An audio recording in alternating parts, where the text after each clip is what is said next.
Looking for a fun activity you can do at home with your kids? We're here for you.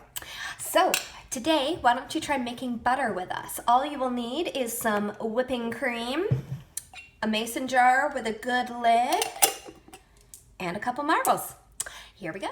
Now, of course, when the Victorians were making their butter, they probably weren't using mason jars. They might have used something like this,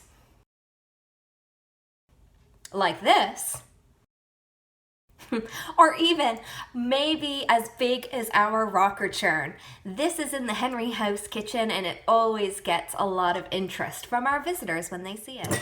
Now that my whipping cream is open, we're going to pour it into the mason jar. But don't pour all the way. You want to make sure that you've got enough room at the top and the bottom. Whether or not you add salt is a personal preference. If you don't add salt, at the very end you will have butter and buttermilk, which can definitely be saved for baking. But today I feel like making some salty butter. So I'm just going to include a little bit of salt in that mason jar. Now, today we're also using marbles. They help with the agitation process, which means that you're going to get butter a lot faster. So take your marbles, plop them in, lid, tighten on tight, and just start shaking. And shaking, and shaking. Now, again, you can hear the marbles rattling around in there.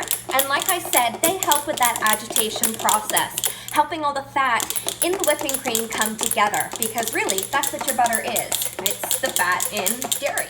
The churns and dash, which is typically what people think of when they think of making butter, the dash which goes on the inside, that is what does the agitation within that object, and that's how they get butter. They didn't use marbles like we are today.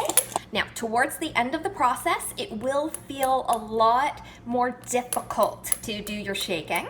But don't forget, this is a great activity and it will keep little hands busy for quite some time.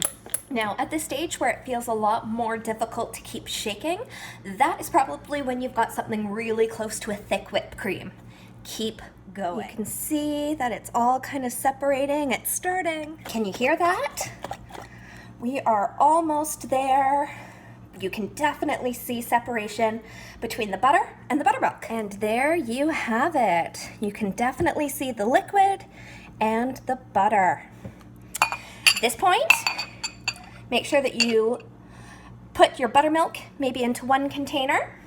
And then what you're going to want to do is put your butter into another. And then we're going to grab a spoon for a process called washing the butter. Victorians would have used butter paddles, which kind of look like this.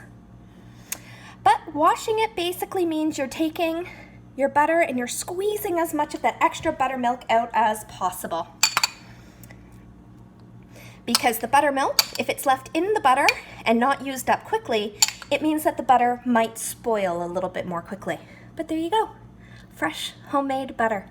Grab yourself a piece of toast and enjoy.